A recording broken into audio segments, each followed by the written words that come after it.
darkness, my old friend. Good morning, guys. I'm saying good morning for two very good reasons. Number one, it is the morn. I normally record in the evening, so I'm feeling this. This is a sleigh. I feel like I need to do this more often. And good morning, because when you listen to it, it's gonna be Thursday morning. So, hi guys, welcome back to Nailed It. Thank you so much for tuning in. I really appreciate it. It is Tuesday, the 9th of April. We're in a new month, new energy. The last time I saw you guys was pre-Easter. We concluded the 101 series, which was bittersweet. It's definitely my favourite cluster of episodes to date. Obviously, the more I record, the more I'm enjoying it. So it was super fun. But I absolutely loved having guests on. I love everything that we covered, all the topics, all the input from you guys as listeners. It has been absolutely 10/10 across the board. So I really appreciate that. Thank you very, very much. You're gonna have to let me know what you want to hear next. To be honest, I might as well get this out in the open now. I was feeling a little bit of writer's block, if that's what we can call it. Excuse me. Normally don't have caffeine on an empty stomach, but it's decaf Yorkshire tea. You can tell. Ugh. Anyway, it's alright, it'll do. It doesn't hit quite the same as that, first bleed of caffeine into the veins, but it's fine. Anyway, yeah, I was hitting a bit of like a creative stumbling block, and I don't know why, because I've got episodes planned up until August now when I actually look back. But I think because before I was on such like a rolling trajectory with like, you're coming next week, you're coming the week after, boom, and the content we were covering, because I was enjoying speaking to my guests so much, it was so long. I was doing 2-part episodes. It's like I kind of didn't have to think about my topics for a while, which was like quite good, because I had other things going on in life as well that were keeping me busy. So it worked really well for me. But then I kind of got to this week and was like, shit, what the fuck am I going to talk about? But here we are. So yeah, we've got our topic for this week, which is really exciting, that we're going to get into in a short memento. We've got some lovely guests coming in your ears, literally. We've got a wonderful lady who goes by the name of Bethany Mills, if you know her. In fact, scrap that. Beth Nasri. Retweet. When you hear this, you'll know.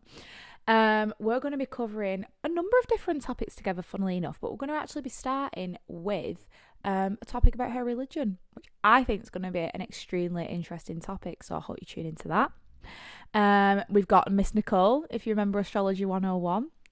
Listen up. Nicole's going to be coming back, and we're going to be talking all things manifestation, as well as where we are now, where we're going, what era we're in, etc. And we're going to get this train back on track in terms of the guests, guys, so I'm looking forward to it. But this week is all about, is a soft life now making for a hard life later? By that we mean, and I was asked to explain this and give it some I don't know why I'm sitting like a full-on block. Apologies for anyone watching on the YouTube. But is a soft life now making for a hard life later? And by that, it was actually a topic that someone requested off me way back in, October last year, when I put my podcast out there, and I was like, what topics do you want to hear, blah, blah, blah. And I was brainstorming a lot. And essentially, it's more focusing on like, if we work hard now, are we going to benefit from the rewards later on in life, or earlier if anything, as in, are we going to get to retire early? Things like that. Or is the soft life now going to make it more difficult later on? And for me, I think the soft life has changed. I think what is perceived now, and when I say perceived, I mean like, what's being put out there on social media, what people market as the soft life. And for me, when you think of people posting, I'm in my soft girl era, I'm in this era, I'm in that era, for me, it's a hell of a lot of, Pilates, reformer, barre, running, drinking matcha or other green drinks and things like that. And it isn't actually what a soft life is. I actually think, and someone else wrote in and said this, and I thought they were spot on, I think maintaining a soft life now is actually just as hard as maintaining a hard life. That's my opinion. You don't like it, that's fine. You don't agree, that's okay. It's an opinion-based podcast. So before we get into it, let's hit off with a weekend recap, because when I last saw you, it was pre-Easter, and I want to know what everybody did. I went to the Big Smoke. I had a stunning time. I had a day with the family, And then I had a day with the girly pops, and it was God. Oh my God, it was sunny on the Saturday. Honestly, normally, weirdly, I don't think a lot of people can say this. I'm a bit of a UK stan. I don't mean like, British bulldog tattooed on my calf, but I really like living in this country, okay? Like, I've been abroad, I've had the opportunity, and I've still got the opportunity to go and work and live in Australia, and I have turned it down. And most people listening to this will think I'm an absolute fruitcake, and you know what? I might look back on this in 5 years and go, you fucking numpty, but right now it suits me. And that is a whole different episode. So if you want to hear about why I've not gone down under yet, please let me know if you want to hear that episode soon. But it will be coming. But I like living in the UK, right? I don't hate it. And I always feel like when the weather's good in the UK, you can't beat it, because it's like, your friends are here, your family's here, in the majority. For me anyway, like, I think everyone's here. I know where everything is. And when the weather's good, like, unreal. Yeah, it's not UV10. I'm not sat in Mexico with a margarita in my hand, but I can make a homemade strawberry daiquiri and sit in garden. So, I quite like the UK, but normally around this time of year, spring has sprung. And, we're getting some nice little pockets of sunshine and this, that and the other. This year, it is, I've already said the date, but it is currently Tuesday the 9th of April. And I can recall about 4 days of sunshine this year. It has been fucking shit. And I say that with ultimate chest. I'm so done with this country this year. Like, I can't stress it enough. In the coming weeks, I'm going to be booking a solo trip and getting the F out of here and going sitting in some sun. I really need a break, right? I really want some time off work. But if I book time off to sit in this country, I'll go insane. Or I'll go to the Trafford Centre and blow all my wage. Like, no. I want to go sit somewhere in the sun that has a gym and a pool. And me and my Kindle and my 7 Husbands of Evelyn Hugo can absolutely get it on at the side of the pool. Because I've just had it. I've had it up to here. But I'm not about to sit in this country and use annual leave for this weather. It's shite. I hope by the time I put this out on Thursday it's improved, but I guarantee it hasn't. So anyway, I'm digressing there. So a bit of sun in London was absolutely... I had no jacket on. I felt like that bitch strutting them streets. Speaking of jackets, I picked up a cracking number from Urban Outfitters. Sale on. I never go in Urban Outfitters. Normally because I'm like, I ain't paying those prices. I like somewhere that does a, girl, there's 20% off on your basket. I'm like, purchase. But I went in Urban Outfitters and I've been after a leather jacket for a period of time. Did I pick up a steal? Absolutely. Should have been 78 quid. I paid 34. Honestly, call me Martin Lewis, money saving expert. I wore that jacket like a badge. To be honest, I've not had it off since we came back and I absolutely love it. But oh my God, let me tell you this. So we had a full day of shopping, we went out, we had a couple of drinks, some lovely food. They have so many good markets in London for food. It was unreal. Borough Market has literally turned into a TikTok hotspot. You cannot move for people. The chocolate covered strawberries that you see everywhere on TikTok? The queue for it was literally like a snake just going round. I was like, boys and girls, make it at home. I mean, it looked stunning. The strawberries were red. Do you know what I mean? Loving Him was red. That kind of red. But still, I just thought it was a little bit obscene for what it was. But anyway, we skipped Borough Market and went to a different one, and it was Gauge Joie. And we just had a really lovely time, and it was so nice. So I went with Emily and Pip. Pip has recorded Unpopular Opinions with me, the Queen. And Emily is one of our other best friends, and it was just so nice to go and spend, like some little quality time together. I think when you're in a bigger group, sometimes, like, obviously, you just live in the big group moments, aren't you? So, like, and it's not often you break off and do little things on your own. So for it to just be us three out, I thought, it's really bloody nice. And to like go and be at Emily's home and like see all the things that she gets to do and meet her other friends. It was gorge. Loved it. So we went out on Saturday night, right? We'd always planned to go out. We was going out in Shoreditch to book club. Get on this. The woman at the door. So we got there. We'd had quite a few pre-drinks and we'd been pissing around, to be fair, getting ready. I've gotten used to going out early and being home by 1. Emily was like, yeah, we'll go out about midnight. I was like, excuse me, we'll do what now? So I was like, right, okay, I'm taking it back to my 2018 days here. Like, let's go till 5 a.m. I was not feeling prepared for it, I'm not going to lie. So we get to the club and she's like, oh, they're quite like rough on the door. They're going to search you, but they'll body search. And I was like, God, that's random, but fairs. And they put us in like a male and female queue, so female security guard to search females and vice versa. I was like, yeah, cool, on board with that. I was like, girly, touch me up. I'm nothing to hide. No weapons of mass destruction here apart from this ass. Let me in the club. I could hear, excuse me, I could hear Drake playing on the lower ground. I was like, sis, if I can't dutty wine past you right now, we'll have a problem. Anyway, she goes through my bag, and you know, normally they just open your bag and they have a little look. And again, for me, I like a thorough search because I feel safe, like knowing that other people are getting searched that thoroughly. It pisses me off that you go to the MEN now and sometimes they don't even search every bag. Like, search me to the core, put me through an MRI machine before I go through that building. Do you know what I mean? But anyway, I digress. So I went in and she goes through my bag and she's having a rifle, and I was like, oh, do you want to borrow some perfume, queen? She worked for Jokes, fairs. She took my fucking straw off me. I have a metal straw in every handbag upstairs, right? I have them in my work bag. I take them everywhere. They're clean, obviously, but I take them everywhere because obviously we all know I drink through straws. She took my straw off me. She bashed it on her hand to like, I was like, honey, it's a blunt object. Like, good luck if I can stab anyone with that. And she took it off me and put it in bin. I was like, oh, okay. Then I had fucking paper straws all night. I was like, stunning. Just what the doctor ordered. Anyway, I was driving home early Sunday morning to get back for my granddad-in-law's 80th birthday do. It was a whole thing. All the fellas' dad's side of the family had come down. It was a full shebang. So I knew I had to be on top form Sunday morning, right? It was bank holiday weekend as well. So I was like, right, come on. You know, Sunday's normally the big day, if anything. So you know what, girlies? I'm just going to take it easy tonight. At a certain point, I'm going to stop drinking. But obviously, we'd gone out late. So I was like, oh, I don't want to be a buzzkill. I was like, fuck it. Voddy and lemo, tequila rose, and off we went. And we cracked on and we were boogieing on down. It was vibes. Anyway, I'd been in the club for probably no longer than an hour. And I looked at my phone and I went, you know, it's a good night when you're not looking at your phone. Do you know what I mean? We was literally just boogieing. And it was Ramo. Like, I'm not being funny, it was Sergio. Looked down at my phone. It was 2:20 in the morning.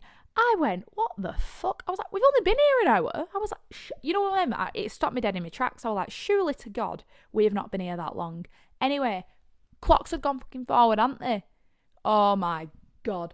Could not believe it. So it shortened the night. Oh, our Devo. It literally ruined everything. Straight away, I went to the bar. I was like, can I have 4 pints of water, please? And I just started necking them. Literally, the ice cold water was running from me head to toe. I was doing everything in my power to sober myself up. I thought, shit the bed. This is going to be uncomfortable. I can feel the drive home already. Anyway, everyone got really drunk, bar me. I was, you know, on the sobering up journey. And by the time we got everyone home, Emily's friend, we dropped her off at her apartment. Our Uber driver was not feeling cute about us, so he only did one drop off. I was like, cheers, mate. So we had to then get the bus back up through Brixton. And I'm not being funny, people are confident in London. People are brave. Like, I don't know what it is. I've never been in a club followed by like an after event with so many confident men who just come up to you willy-nilly and start chatting you, and they'll get right up in your grill. Like, you all right, darling, what you doing? Fuck off! Nothing with you. Mind your own business. Never seen anything like it. God praise men from up north. That is all I will say. And most of the men up north are rat bags anyway, but damn God did I feel better about being from up here. I just couldn't deal with it. The confidence, the handsiness. No. Dancing in the club and they feel free to join the queue and start bumping and grinding. Get off. Fuck off. I'm not here for that. Know your boundaries. If any of you are listening, know your boundaries. Don't touch. Fuck, it rattles my core. Touch when invited. But you're not invited. You're NFI. Anyway, I'm digressing. By the time we got home, Emily ordered us a Mackey's. By the way, PSA, never seen Emily that drunk. Literally felt like I took something off my bucket list. It was great. Got home, and you know when you're just done, like, there was this guy in my face outside the club, and he was like, oh, are you coming back, darling? Are we all going for an after party? Yeah. Worst London accent ever. I was like, no, I'm going home I'm driving home back to Chorley, Preston. I'm going 4 hours up the fucking M1 and M6 at 6 a.m. It's 4:30. I'm going to have an hour and a half sleep. I was like, what in your right mind makes you think I would go anywhere with you when I have time, or go anywhere with you right now. Go away. I was just so done. Pips are taking a picture of me. I was like, Philippa, delete it. I wasn't. We get home. Emily goes, oh, I've ordered a Mackey's. Mackey's didn't turn up. Speaking of things that didn't turn up, neither did my fucking Zara order that had my outfit in for the night. So I had to put something else together. And you know when you have something planned in your mind and then you have to change it? It was so disappointing. Disappointing. I was gutted. He said he delivered it. He didn't. I'm still waiting on my refund, Zara. Sort it out. He took a picture of someone else's front door saying I've delivered it. I said, you're pissing not. That's not the front door. Oh, anyway. The Mackeys also didn't show up. So we came home, scoffed some Pringles, took our makeup off, and I had an hour and 15 minutes sleep before I had to wake up, get dressed, brush my Peggy Goos, and I thought we were about to get on the tube. And I went, let's just get a taxi, Pip. We got a taxi across London to Stanmore station. So I drive to Stanmore and then get the tube in. Easier, works like a charm, stunning. It was the best £30 I've ever spent on an Uber in my life. It was unreal. Number one, no traffic through London. I was like, whoa. I was living like a Princess Diaries moment, like looking at everything out the car window. But yeah, we was absolutely hanging. And by some grace of God, we made it home in one piece. And I was fine. I didn't feel fine. I definitely didn't look fine. But I was able to drive. Never in my life am I doing that again. That was character building at its finest. And I made it home on an hour's sleep. I got ready. And you know one of them get readies where you stand back in the mirror and you think, how do I look nice? It was that moment. I turned up and everyone was like, oh, you look fresh. Did you have a nice night? A quiet one. I was like, yeah. Silencio. Anyway, we had a stunning, wholesome day. And we rounded off the bank holiday weekend that night. I had about 12 hours of sleep and it was gorgeous. But yeah, and ever since that, I've just been in my auntie era. I've been spending lots of time with Rory and Zara, which has been super cute. So that has been my last couple of weekends. Hope you've had a gorgeous one. And shall we get into today's episode? So, is a soft life now making for a hard life later?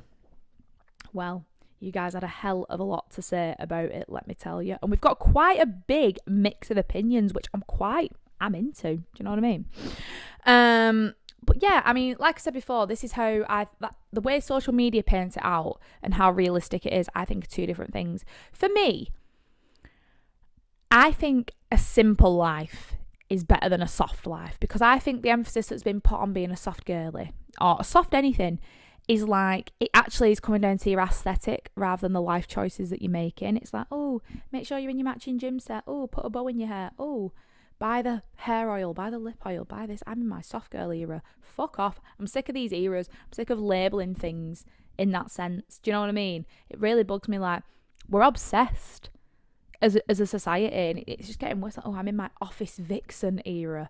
What the fuck's one of them? Put your office pants on and your brogues and get your ass at your fucking desk. Can't be dealing with that. But yeah, I definitely think what was the simple life has now been like turned into the soft life. And yeah, in my opinion, I do kind of think the soft life now is harder to fulfill, or as hard to fulfill as the hard life. So I would say I definitely don't have a hard life. Right, I don't. I know that. I'm a privileged individual. But I work hard for what I've got. When I say privileged, I mean I've got a roof over my head. I've got food in the fridge. You know, I've got a job with a steady income. Like, that to me is like, it's a big thing. But I work hard for the things I've got. So I would not put myself in the soft life category.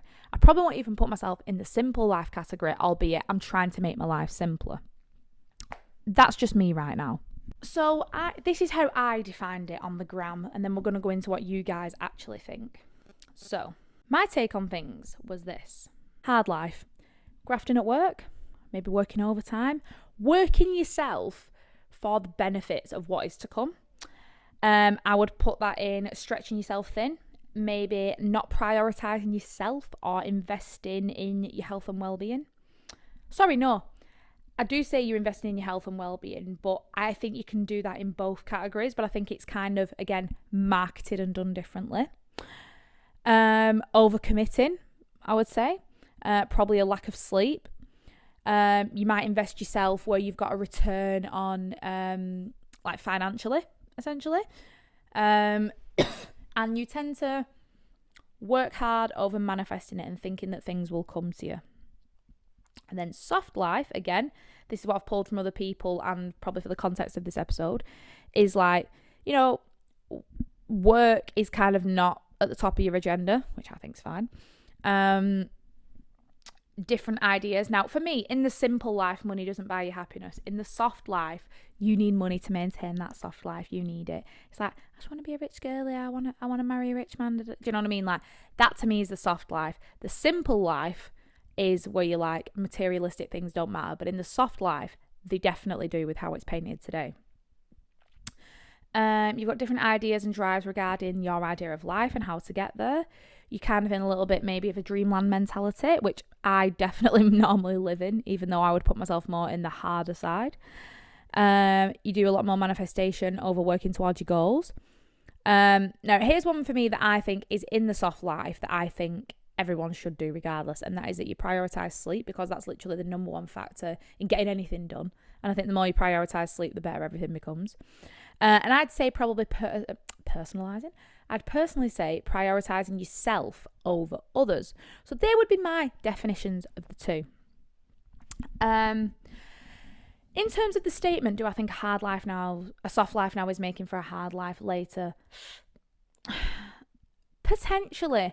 And I think a lot of that is down to like my upbringing and how I've been brought through life, in the sense of that I've always been taught if you want nice things, you've got to work hard for it and it won't just come to you on a plate. And then you kind of look at some people and you think, but they have got it on a plate. And that all then comes down to, you know, actual privilege and being fortunate and having, you know, wealth in the family, or, you know, things around them that enable them to be that just off the bat. You know, you see a lot of people in houses or like creating their own startup companies, and it's like, oh, they already came from money though. You know, everyone only wants to invest in the story where someone came from nothing type of thing, which I think is bollocks. Like, if you have a belief in something and you enjoy something, like, regardless of whether you had help of investment from people around you or you started it with £1, like, it doesn't matter. As long as the end product is what you wanted and what you set out for, then that's great. Obviously, those who already have a bit of a backing, like, you know, it's a little bit more, people tend to frown upon it. Most of the time because they're just jealous because they didn't do something like that themselves. You know, people love to say, yeah, but the mum and dad already had money. Yeah, but this, yeah, but that's. Like, yeah, but it doesn't matter how much money the mum and dad had. They still needed the initiative to go and take it and run with it, and to convince them to hand some money over and say, look, I've got an idea. I really want to run with it. Do you know what I mean? Yeah, I've always been taught you've got to work hard for the things you want. I know that I'm only where I am because I've worked hard. If I didn't have pushed myself at work, I would not be earning the money that I'm on. I would not be doing the job that I'm on. I would not have some of the flexibility that I have. And then the knock-on effect of that would be, if I didn't work hard, I wouldn't have the money, so I wouldn't have nice things. I wouldn't have the car that I wanted. I wouldn't go on the holidays that I wanted. Now, there's nothing to say I wouldn't still be living a fruitful life if I hadn't worked hard. But my life would look very different. There's no two ways about that. But I might have chosen to do something different. If I would have never met my partner and I'd have sat work off and gone travelling, things like that, you know, my life could look very different. You know, I might not be sat in this house, but I could be sat in Bali doing something very, very different.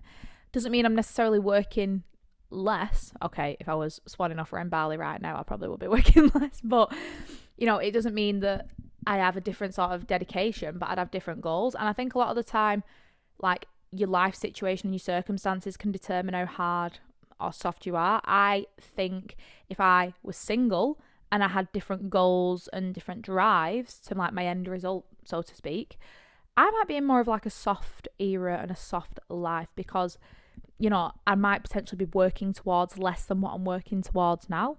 And that's not because my partner determines what I work towards, but because there's two of us, because we want to have, you know, a good quality of life together, we want to go on nice holidays, we want to have dogs, we might want to start a family one day. Like, we're working towards that, we're working towards building that life for us. But if it was just me, I might be in a 1-bed apartment in the middle of the city, chilling on my own, only doing things for me. So then I could be a Pilates girly, I could be drinking my green juice. Do you know what I mean?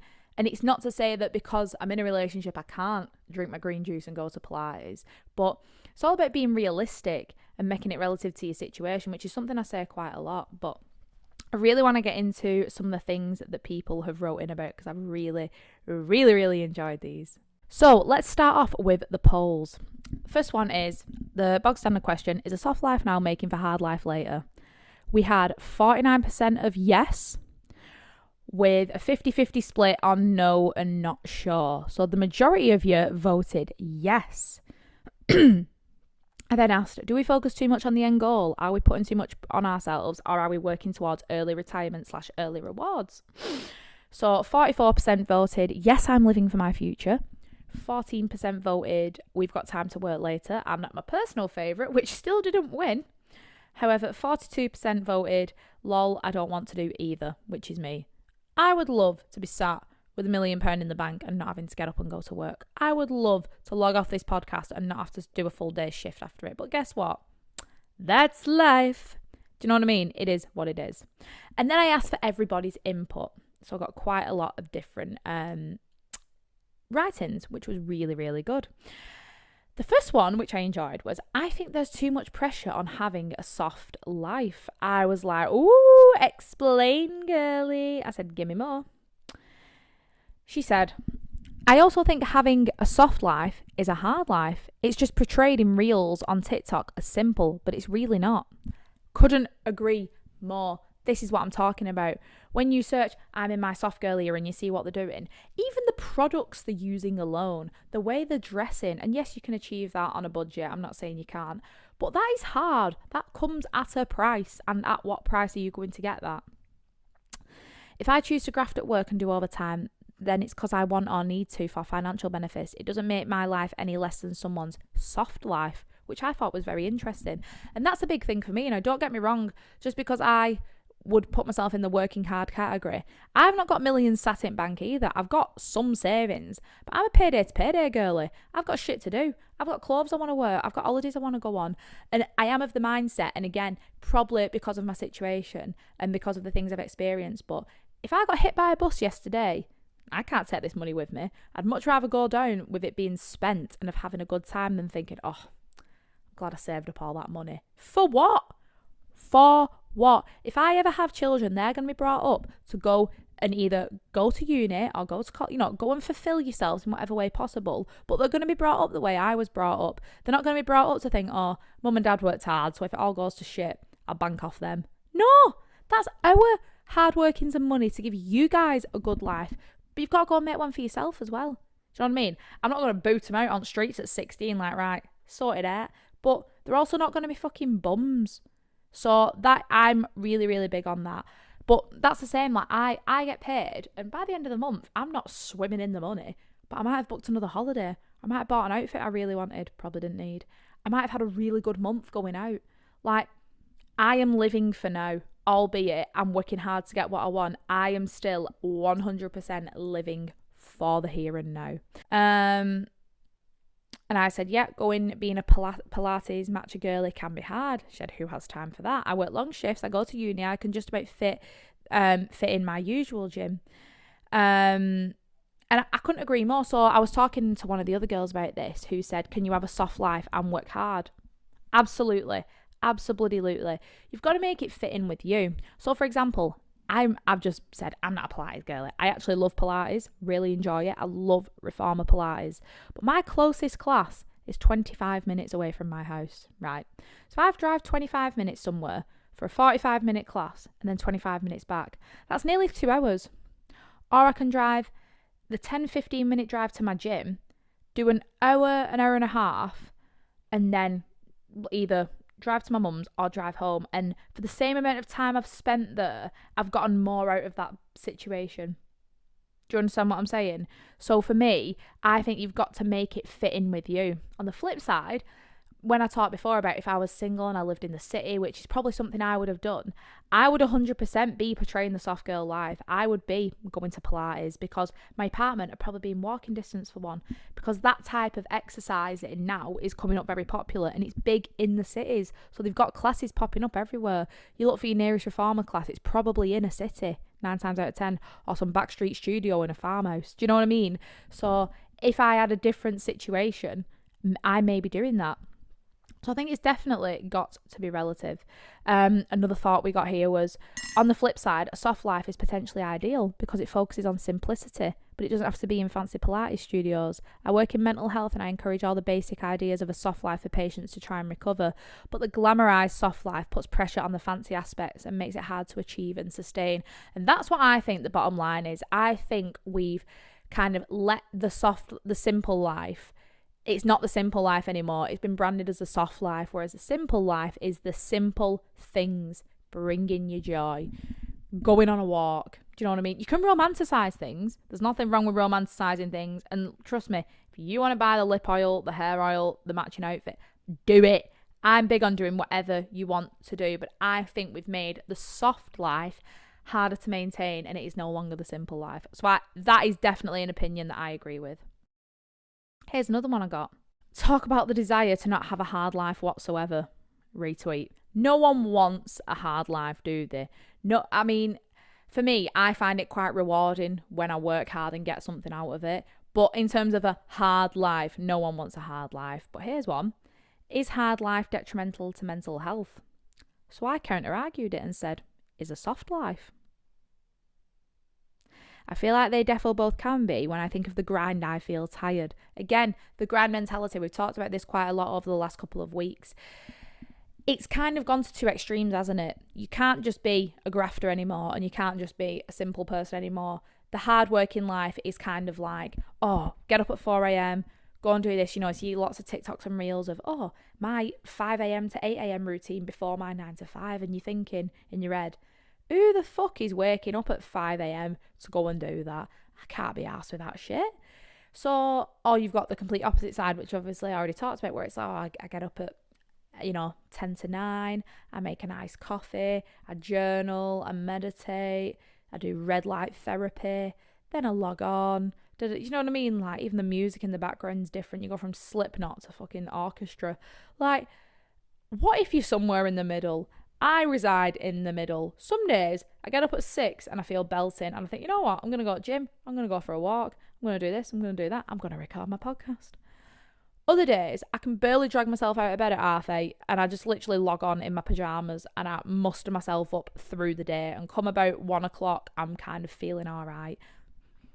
Shit happens. Like, you're going to feel different on different days. Obviously, for some people, it is their brand. That's how they come across, that they are a soft person or they are a hard life person, you know. Some people have to be in the high rocks class. Some people want to be sat with the iced coffee in the garden, journaling. Do you know what I mean? I want to do it all, but I don't have the fucking time. I'm on the realistic wavelength that some days you've got time and energy, and other days you fucking do not. And I think the way that we've, like, obviously because things like TikTok and like Instagram and Reels and things like that are so big, we've put such a spotlight on, like, making sure everyone knows how you're living your life as well. Make sure, and I'm no different, I'm like not innocent in this, but making sure that everyone knows that you're getting up at daft o'clock to go to the gym. Make sure everyone knows that you're on the cross trainer. Making sure everyone knows that you've been to Pilates. You know what I mean? That's the world that we live in now. So it's just put more and more emphasis on it. And when you see someone and you think they've got the life together, you start looking at how have they got the life together? Oh, well, they get up at such a time and go to a class. Oh, they do this, they do that. Do you know what I mean? It's comparing. It's comparing all the time. But can it be detrimental to your mental health? I think labeling yourself and putting that much focus on things can be detrimental to your mental health either way, whether you go for the hard working life or the more chilled life. I think it can be just as bad either way.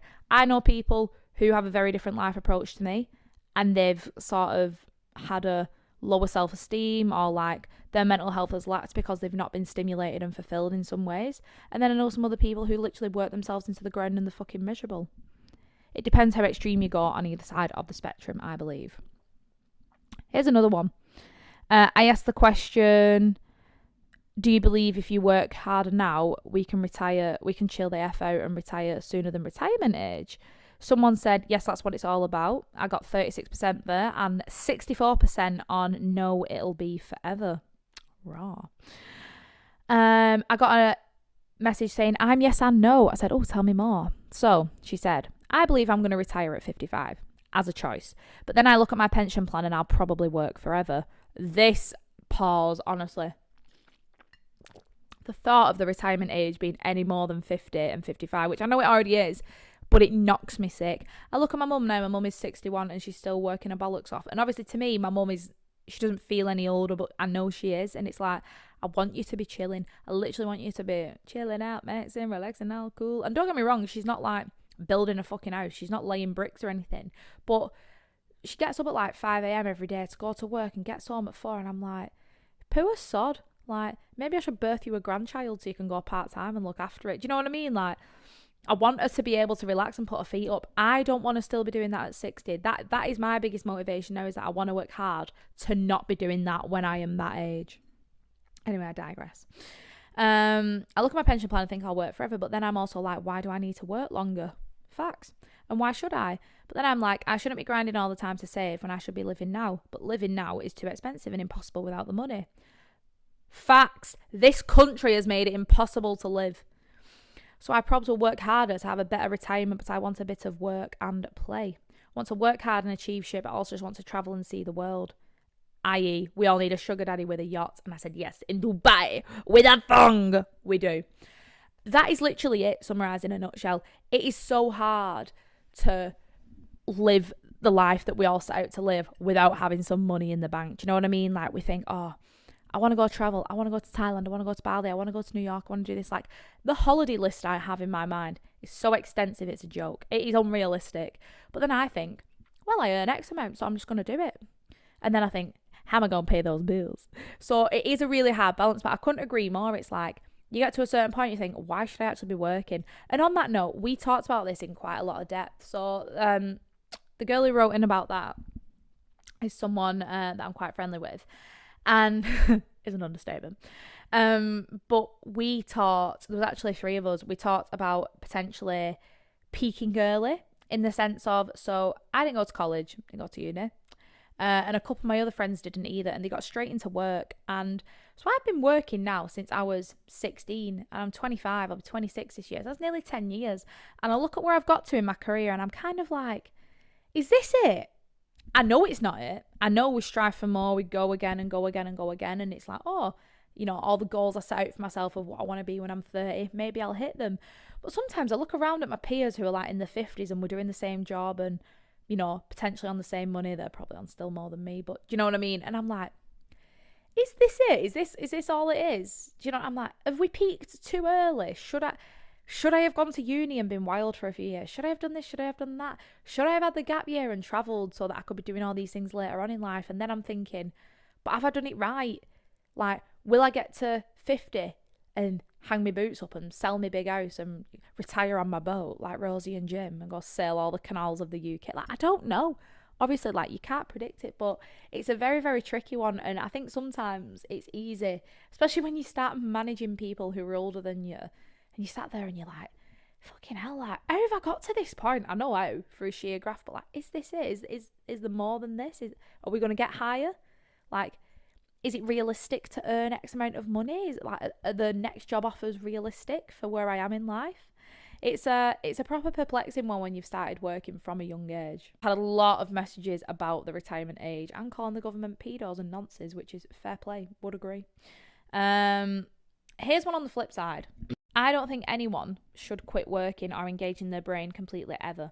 Stimulation of the mind keeps people alive. Even after retirement, getting involved with projects or keeping active is paramount to actually enjoy being retired and not being in and out of hospital because you've become a couch slob.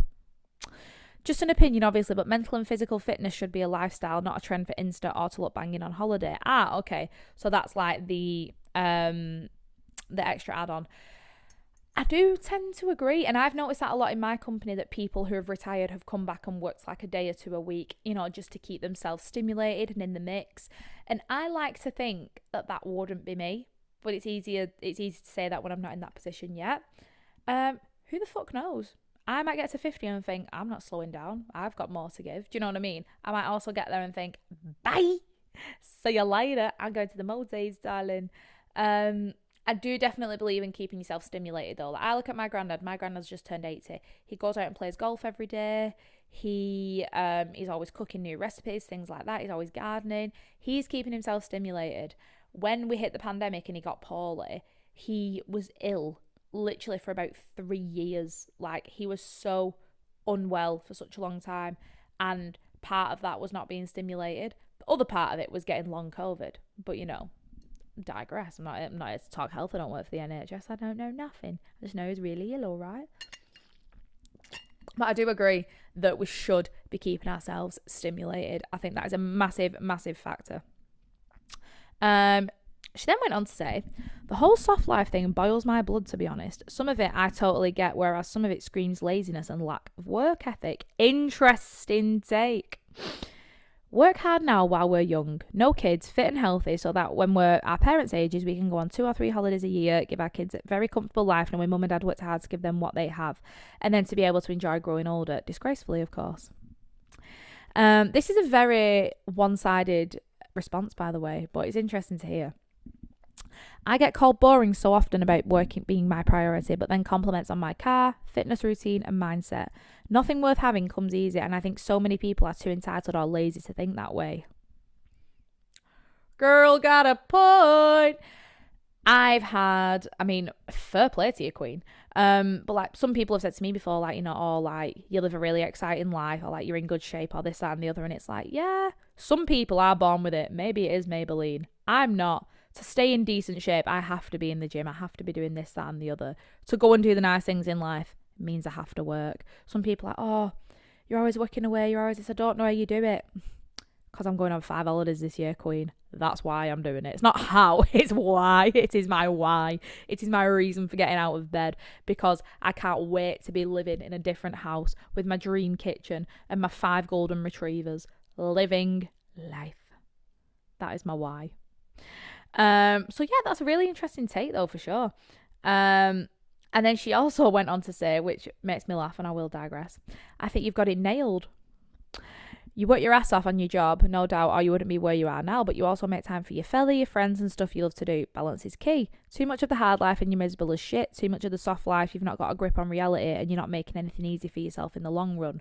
Now that I agree and I disagree with. I agree with what she said at the end. I disagree with that I've got it nailed, because some days, as we know, I do not. I try, and this is going to be another episode we're going to cover about the importance of self-care, because that has really been stressed to me recently. I'm on the back end of a mental breakdown that happened about 4 weeks ago, maybe 5, because I was running myself into the ground and not balancing it or making time for anything else. Gym, fella, friends included. I was wee knackered. But balance is the key. And I do agree that if you have too much of one, you'll be miserable, and too much of the other, you will kind of lose your grip on reality. Again, that is an opinion that I agree with 100%. Here's another one. Now, I was at a talk the other week, and this woman, they were literally talking about this, these CEOs, and this woman was like, if I would have gone easy on myself and I didn't push myself, I wouldn't have got on this flight when I was ill, and I got on this flight to Canada to do a pitch. I went and like literally fainted on the flight. I was that ill. But when I landed in Canada, I did the pitch, and I've had this like client or whatever for 7 years since. And it's like, if she would have gone soft on herself then, she would never have got that result. I love real life examples of it. So we're actually talking about this because the girl who sent that in, she is in the similar mindset to me of pushing herself for the end goal. A big example of that was the girl who I'm similar with and one of the other girls both got sick. One of them got on the flight home and one didn't. Now, that's nothing to do with the hard life and the soft life, but her approach was, I cannot stay here any longer. I'm going to force myself through this disgusting thing to get on the plane and get home, because I know that I will feel better when I'm home. The other girl stayed an extra day so that she would feel better going home. So they both got home. They both ended up getting home, and they both was poorly. but they had two different approaches on getting there. Now, and I'm so glad this didn't happen, because when I have had food poisoning, I have been unwell to my core and not been able to leave my bed, and I've been scared to fart. I would have forced myself to get on the plane, purely because I know what I'm like. I'd have gone out of my mind being in that country on my own again for another day. Whereas I rate, number one, the independence of staying there for an extra day, because I would have low-key shit myself, especially if I'd been, I mean, maybe not so much now because I've done solo trips now, but at the time, I think, 'cause I'd gone from being with the girlies, if I'd then ended up being on my own, I'd have felt really like, and I'd have just wanted to get home and, like, feel clean and feel different. But then it's like, but then when she travelled home, she felt fine. She was fine on the plane. She wasn't worried. The flight probably went like that. Didn't feel like it was a 10-hour flight when it was only a 2.5-hour flight. Do you know what I mean? So it's like they both got to the same result in the end, but they did it differently with a different intention in mind. Or the intention was the same, but the execution was different. But that example of the woman who forced herself through and made the pitch then really benefited her later on in life, whereas she could have felt like shit, not got on the plane, not made the pitch, not got the customer, had a very different life. So I definitely see the why you would push yourself and get the different result in the end. She basically said, I do think sometimes you have to do hard things to be able to have a soft life. I agree. I 100% agree with that. To live comfortably and live calmly, I think you have to do some things. Another one here. She said she's going to love this episode. I have so many thoughts on this. I was like, spill, bitch. I think the summary of my opinions would be balance and doing both, and everyone having their own parameters to what is success / how much money they need, etc. So everyone's grind isn't going to be the same. True. Retweet. Put that on a mug. But that's coming from someone that is not a very grind girly. I respect the grind, but it's not for me. But then you could argue that stems from my upbringing. She's not told me her upbringing, so I need to know what the upbringing is so I can dissect it. But I agree. My grind comes from my upbringing. If my mum and dad weren't the way they were, I probably wouldn't be the way I am. So I think a lot of it does definitely stem from that. And what you have seen and what you have perceived as success will then help shape you and mould your way of getting through that.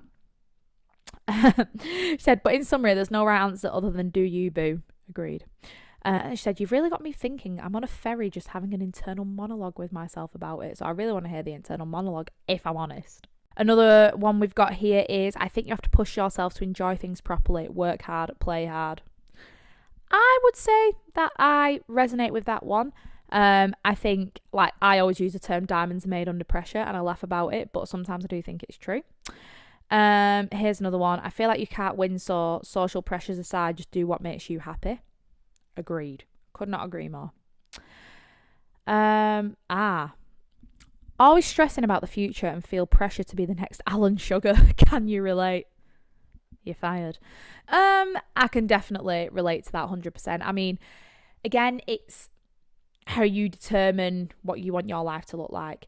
There's multiple ways to skin a cat. There's multiple ways to get the same end result. It's how you go about it. You've got to find a route that suits you. I know the route I'm taking now actually suits me because I found something that I enjoy. There is no point grafting in a job you don't enjoy because you will feel like you're grafting. And don't get me wrong, some days are harder than others in my job. It's not a walk in the park, and it's not something I woke up at the age of 16 and thought, oh, I want to work here. No, I wanted to be a WWE diva.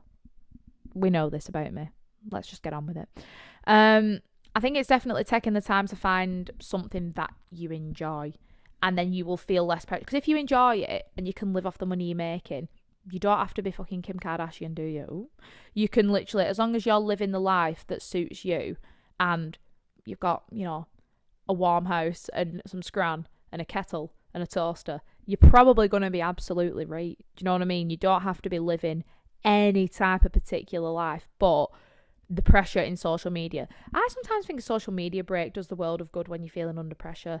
Like, don't go on Instagram and TikTok, or don't, like, if you are going to go on it, like, I don't get bogged down by it, but I know a lot of people do. I have done in the past, and it's so easy to compare yourself to people. But I think when you're feeling under pressure, whether that's in a work aspect, a traveling aspect, a beauty aspect, and how you should look, I just think take a little bit of a break from it. Take a step back, reevaluate, look in the goddamn mirror, and have a word with yourself. But yeah, there's definitely a lot of pressure, I think, like you say, to be and do certain things. You know, you can think of we've all got the same 24 hours in a day type of thing. But yeah, some people have more opportunity and more privilege than others. That's a fact. So you've got to kind of deal with the cards you've been dealt, and if you want new opportunities, go and create them and go and put yourself in environments where you can access them a little bit more. We're on to the last stretch. I think the hustle is not worth it. You'll die before you get to spend your pennies. Oh, interesting topic. Now, that has actually come from someone who's self-employed, which is really interesting to me because I perceive her as a really successful individual. How interesting. Another one, I want to feel great in my 20s, 30s and 40s. It's all about the right now. I agree. Like I said, I live payday to payday because I want to enjoy my life now while I'm young, fit and healthy. Get me on the hollybobs. Get me out doing things. That's the other thing about like when I always talk about like not wanting kids yet, because I genuinely want to go out and do shit. I've got so much I want to do. I'm 25. I still feel like I'm 18, but I'm 25 and life isn't slowing down. So for me, I just want to work hard so I can play hard and do as much as I bloody want with my money, with my time, with my body. Like, you know, I want to be able to, do you know what I mean? When you look at the videos of people, like when they go to a nursing home and it's like, what advice would you give to young people? And it's like, you know, don't say no, go and live your life. It's like, that is so true. You're not going to lie there in the hospital bed one day and go, oh, I'm glad I didn't do this. It's like, thank God I did all these things. Thanks God. And even if you do something you don't like, it's like, thank God I learned that lesson. I don't want to go to the grave fucking regretting things I didn't do, regretting places I didn't go, blah, blah, blah. Like, I'd rather do it. And if I go and it's shit, or if I go and I don't like what I'm doing, you can change it. You can literally change something in an instant. So yeah, I'm here for making your 20s, 30s, 40s the best. All the years. I want all my years to be good. Great, in fact. And that is it, guys. So, have we concluded which one you should be? I think we've concluded that you need to just do you. You need to do whatever suits you. I'm going to stick in my hybrid lane of some days I feel like being a hard-ass motherfucking bitch, and other days I feel like rotting in my bed, getting up and doing 20 minutes of Pilates. So be it. Shoot me down. That's where I'm going to sit. Stay tuned for next week's episode. We're either going to be doing a Q&A or we're going to have a wonderful guest in Beth Mills. So stay tuned for that. I cannot bloody wait. And I will see you next week. Bye, guys.